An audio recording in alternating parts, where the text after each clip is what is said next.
देख रहे हैं 4 टीवी और आइए अब बुलेटिन की शुरुआत करते हैं। इंडिया गठबंधन की ओर से उपराष्ट्रपति पद के लिए बी सुदर्शन रेड्डी को उम्मीदवार बनाया गया है। हाल के दिनों में कांग्रेस के राष्ट्रीय अध्यक्ष मल्लिकार्जुन खड़गे ने उनके नाम का ऐलान किया था। बी सुदर्शन रेड्डी ने गुरुवार को अपना नामांकन दाखिल किया। दरअसल उपराष्ट्रपति पद के चुनाव में नामांकन के लिए आज आखिरी दिन है। बता दें कि इससे पहले एनडीए की तरफ से सीपी राधाकृष्णन ने बुधवार को अपना नामांकन दाखिल किया था। बी सुदर्शन रेड्डी के नामांकन के दौरान उनके साथ कांग्रेस सांसद राहुल गांधी, कांग्रेस के राष्ट्रीय अध्यक्ष मल्लिकार्जुन खड़गे समेत कई विपक्षी नेता मौजूद रहे। बता दें कि इस बार उपराष्ट्रपति चुनाव में 2 ही उम्मीदवारों के नाम सामने आए हैं। एनडीए की ओर से सीपी राधाकृष्णन है तो वहीं विपक्ष की ओर से बी सुदर्शन रेड्डी है। दोनों के बीच 9 सितंबर को चुनावी मुकाबला होना है। बता दें कि चुनाव के परिणाम वोटिंग वाले दिन ही आ जाएंगे।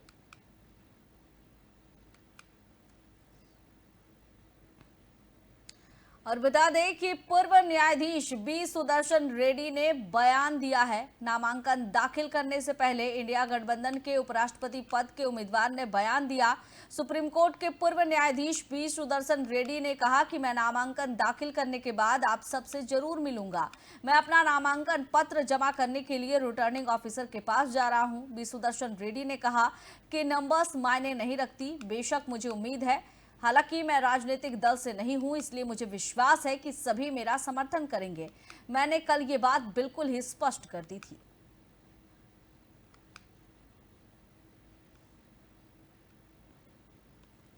छत्तीसगढ़ के मुख्यमंत्री विष्णुदेव साय का बयान सामने आया है। उन्होंने कहा कि आज जापान और साउथ कोरिया का प्रवास है। जापान और साउथ कोरिया में इलेक्ट्रॉनिक्स, ऑटोमोबाइल्स और फूड प्रोसेसिंग, इन तीनों क्षेत्रों में अच्छा काम है और छत्तीसगढ़ में इस क्षेत्र में अपार संभावनाएं हैं। हम अपने प्रदेश की नई उद्योग नीति को लेकर जा रहे हैं और यहाँ निवेश के लिए उद्यमियों को आमंत्रित भी करेंगे।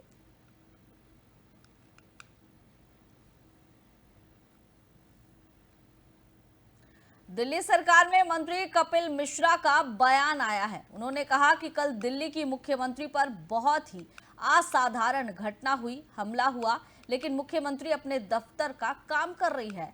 आरोपी पर पहले से ही बहुत गंभीर मामले दर्ज है। हम सभी दिल्ली पुलिस की जांच और उसके परिणाम का इंतजार कर रहे हैं। वैसे जन सुनवाई में शिकायतकर्ता बनकर पहुंचे राजेश ने सीएम को कागज देते समय हमला किया। हमले में चोटिल सीएम रेखा के हाथ, कंधे और सिर पर चोट आई। फिलहाल वे घर से ही काम कर रही हैं।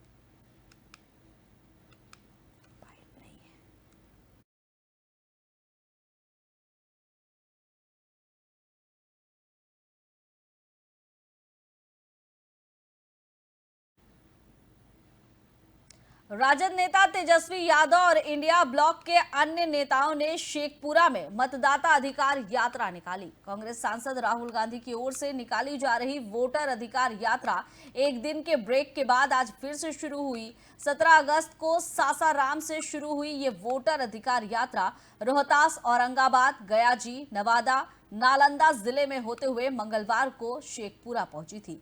बुधवार को इस यात्रा का ब्रेक रहा और अब गुरुवार को शेखपुरा से शुरू होकर ये यात्रा मुंगेर तक जाएगी। राहुल गांधी मुंगेर में रात्रि विश्राम करेंगे।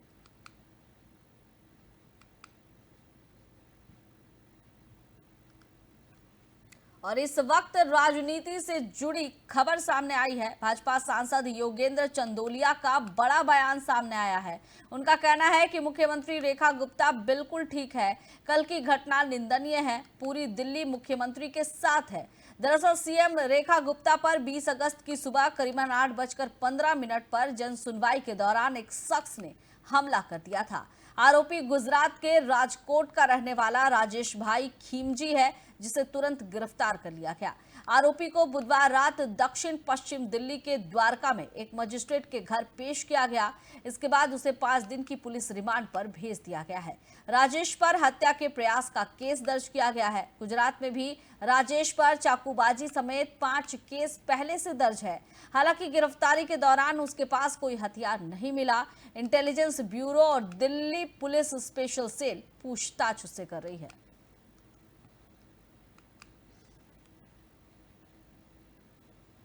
और इस वक्त राजनीति से जुड़ी खबर सामने आई है। केंद्रीय मंत्री हर्ष मल्होत्रा का बड़ा बयान सामने आया है। उनका कहना है कि आज हम सभी दिल्ली की मुख्यमंत्री रेखा गुप्ता से मिलने आए हैं। वो बिल्कुल स्वस्थ है और इस विषय पर पुलिस अपना काम कर रही है। मुख्यमंत्री का जनता से मिलना अनवरत जारी रहेगा। कल मुख्यमंत्री रेखा गुप्ता पर हमला किया गया था और इसके बावजूद भी वो लगातार जनता के हित के लिए काम करती नजर आ रही हैं।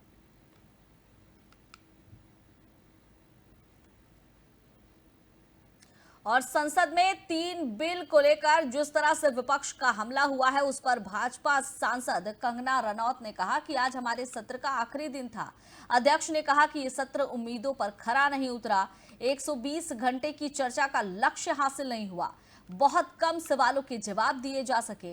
विपक्ष को डांटा गया क्योंकि इस तरह से जनता और देश का भी नुकसान होता है। कंगना रनौत ने कहा कि संसद में जो आज हुआ, जिस तरह का दृश्य हमने देखा, वो किसी भी सभ्य समाज को शर्मिंदा कर देगा। जब केंद्रीय गृह मंत्री अमित शाह लोकसभा में विधेयक पेश कर रहे थे, तब विपक्षी पार्टियों के सांसदों ने उनका माइक हटाने की कोशिश भी की।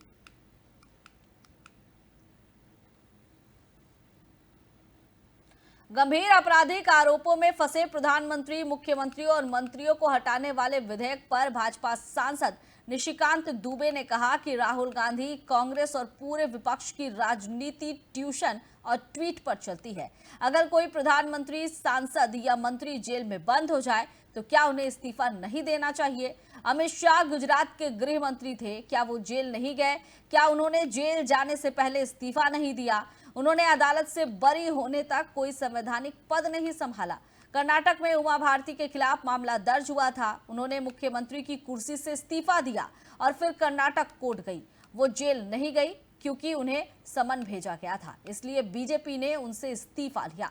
लालकृष्ण आडवाणी पर हवाला का मामला दर्ज था। उन्होंने सांसद पद से इस्तीफा दे दिया और बरी होने तक कोई चुनाव नहीं लड़ा। लेकिन आज अरविंद केजरीवाल जैसे लोग जेल से ही मुख्यमंत्री बने हुए हैं। अगर ऐसा विधेयक लाया जा रहा है तो इसमें क्या गलत है? इसमें प्रधानमंत्री भी शामिल होंगे। आपातकाल लागू होने के बाद एक संशोधन लाया गया था कि किसी भी तरह के अपराध के लिए प्रधानमंत्री के खिलाफ कोई कार्रवाई नहीं की जा सकती है।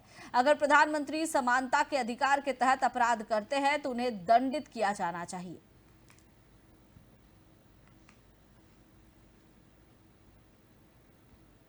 महाराष्ट्र के जालना में भारी वर्षा सब्सिडी घोटाले में 28 लोगों के खिलाफ आपराधिक मामला दर्ज किया गया है। ये मामला एक सहायक राजस्व अधिकारी की शिकायत पर दर्ज किया गया है। अंबट पुलिस स्टेशन में 24 करोड़ 90 लाख रुपए की राशि के गबन का मामला दर्ज किया गया है।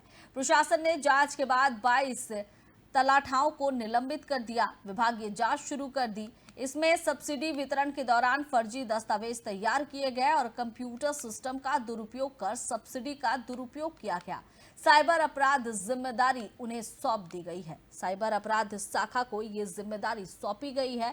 अब वो इस मामले की जांच करेंगे।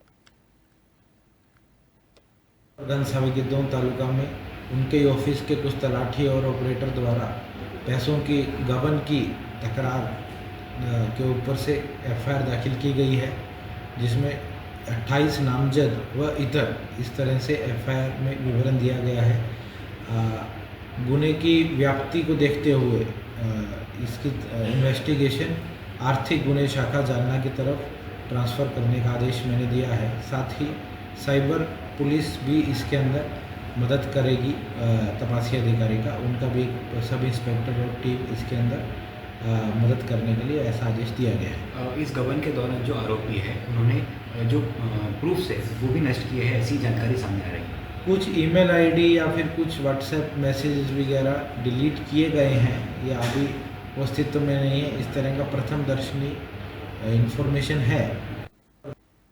महाराष्ट्र में परभणी जिले के जिंतूर ग्रामीण अस्पताल की सुरक्षा व्यवस्था पर गंभीर सवाल उठ रहे हैं। मंगलवार की रात अस्पताल के ईसीजी विभाग में मरीजों को हैरान कर देने वाला नजारा देखने को मिला।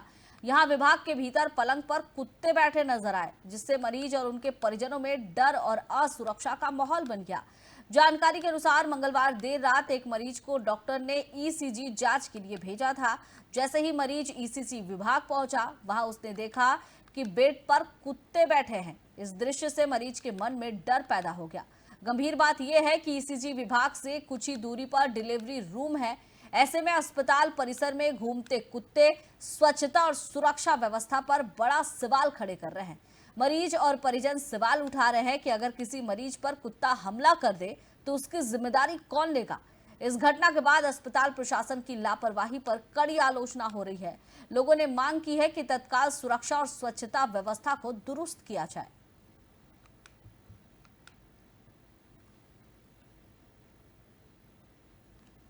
महाराष्ट्र में जालना जिले में पुलिस बल के लिए मोबाइल फॉरेंसिक वैन उपलब्ध करवा दी गई है। ये वैन पुलिस को दी गई है। 1 महीने के बाद 3 और फॉरेंसिक वैन उपलब्ध कराई जाएगी। महाराष्ट्र में जालना जिला पुलिस बल में कुल 19 पुलिस स्टेशन हैं।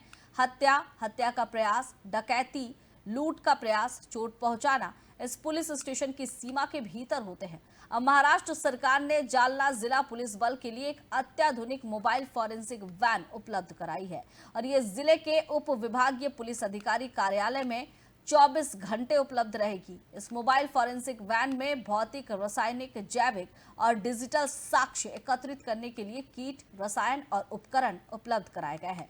मोबाइल फॉरेंसिक वैन बिना किसी देरी के जिले में अपराध स्थल का दौरा करेगी। आरोपियों के खिलाफ भौतिक, रासायनिक, जैविक और डिजिटल साक्ष्य एकत्र करेगी, जिससे अदालत में आरोपियों को दोषी ठहराने में मदद मिलेगी। इसके अलावा जालना जिला पुलिस बल के लिए वर्तमान में एक मोबाइल फॉरेंसिक वैन प्राप्त हुई है और 3 और मोबाइल फॉरेंसिक वैन 1 महीने के अंतराल पर उपलब्ध होगी। सभी मोबाइल फॉरेंसिक वैन उप विभाग के अंतर्गत कार्यरत होगी और उप विभागीय पुलिस अधिकारी के द्वारा पर्यवेक्षण की जाएगी।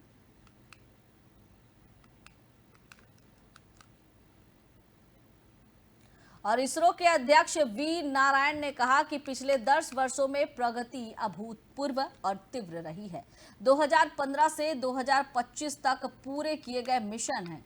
2005 से 2015 तक पूरे जितने भी मिशन थे सब अच्छे से निपटाए गए। इसकी तुलना में लगभग 2 गुने, पिछले साल की तुलना में इस साल 2 गुने मिशन का लक्ष्य पूरा गया। 6 महीनों के दौरान 3 महत्वपूर्ण मिशन पूरे किए गए। एक्सियोम 4 मिशन एक प्रतिष्ठित मिशन है। अंतर्राष्ट्रीय अंतरिक्ष स्टेशन पर ले जाए गए हैं और सुरक्षित वापस लाए गए हैं। पहले भारतीय शुभांशु शुक्ला बने हैं।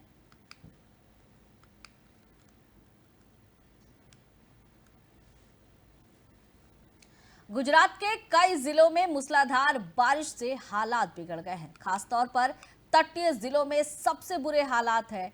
कई इलाकों में बाढ़ जैसे हालात बन गए हैं। जूनागढ़ जिले के मेदारदा तालुका में 12 घंटे में 331 मिलीमीटर बारिश रिकॉर्ड की गई है। केशोद तालुका में 280 मिलीमीटर बारिश दर्ज की गई है। भारी बारिश की वजह से निचले इलाकों में जल जमाव हो गया है। ऐसे में इन इलाकों में फंसे लोगों को निकालकर सुरक्षित जगहों पर पहुंचाया जा रहा है। प्रशासन बचाव अभियान में जुटा हुआ है। माधवपुर घेड़ में सोमनाथ तटीय राजमार्ग पर भीषण जलभराव हुआ। वहीं देवभूमि द्वारका जिले का रावल गांव मूसलाधार बारिश के बाद बाढ़ की चपेट में आ गया। यहां से कल्याणपुर गांव का संपर्क मार्ग पूरी तरह प्रभावित हुआ। प्रशासन ने राहत शिविर स्थापित किए हैं। बाढ़ में फंसे लोगों को सुरक्षित जगहों पर पहुंचाया जा रहा है। तो गुजरात के कई जिलों में मूसलाधार बारिश का कहर देखने को मिल रहा है। आप ये तस्वीर में साफ तौर पर देख सकते हैं कि किस तरह से बारिश के बाद जनजीवन अस्त व्यस्त हो गया है। गाड़ियां सड़कों पर जा रही हैं, लेकिन बारिश का पानी सड़कों पर जमा हुआ है। नतीजा, लोगों को चलने में दिक्कत तो हो रही है, गाड़ियां भी वहां से निकल नहीं पा रही है। जनजीवन अस्त व्यस्त हो रखा है। माधवपुर घेड़ में सोमनाथ तटीय राजमार्ग पर भीषण जलभराव देखने को मिल रहा है और इसके साथ ही द्वारका में भी जनजीवन अस्त व्यस्त नजर आ रहा है। जहां नजर घुमाओ सिर्फ पानी ही पानी नजर आ रहा है। ये तस्वीर में आप देखकर अंदाजा लगा सकते हैं कि सड़क पर कितनी बारिश का पानी जो है वो सड़क पर कितना जमा हुआ है। बस भी आधी डूबी हुई नजर आ रही है। सड़कों पर जल जमाव से लोगों का जीवन बेहाल हो चला है। लोग एक जगह से दूसरे जगह आ जा नहीं पा रहे हैं। कई जगहों का संपर्क जो है वो टूट चला है। प्रशासन पूरी मुस्तैदी के साथ डटा हुआ है, लेकिन ये बारिश का कहर लगातार देखने को मिल रहा है। गुजरात की ये तस्वीर दिखा रहे हैं और सिर्फ गुजरात ही नहीं बल्कि पहाड़ से लेकर मैदान तक कई जगहों पर यही स्थिति नजर आ रही है। गुजरात के कई जिलों में मूसलाधार बारिश हो रही है। तटीय जिलों की अगर बात करें तो तटीय जिलों का हाल सबसे ज्यादा बेहाल है। माधवपुर घेर में सोमनाथ तटीय राजमार्ग पर जल भराव की समस्या देखने को मिल रही है और ये तस्वीर वहीं की है। आप देख सकते हैं कि गाड़ियां सड़क पर दौड़ तो रही है लेकिन सड़क नजर नहीं आ रहे हैं, बल्कि जहां देखो वहां बारिश का पानी नजर आ रहा है। बस में लोग बैठे तो हैं लेकिन सामने का नजारा सड़क की जगह बारिश नजर आ रहा है, यानी लोग सड़क से नहीं गुजर रहे हैं बल्कि ऐसा लग रहा है कि वो समुद्र में चल रहे हैं, नदी में तैर रहे हैं। तो ये जो तस्वीर आपको दिखा रहे हैं ये गुजरात की तस्वीर नजर आ रही है, जहां आप देख सकते हैं कि किस तरह से बारिश जो है वो लोगों का जीना मुहाल कर रखी है। लगातार बारिश की वजह से लोगों का जीना दुश्वार हो चला है। सड़कों पर बारिश का पानी जमा हुआ है, लोगों के आवागमन में काफी दिक्कतों का सामना करना पड़ रहा है। कई मार्गों का संपर्क टूट गया है। प्रशासन मुस्तैदी के साथ डटा हुआ है लेकिन ये बारिश लोगों के लिए अब खतरा बनती नजर आ रही है।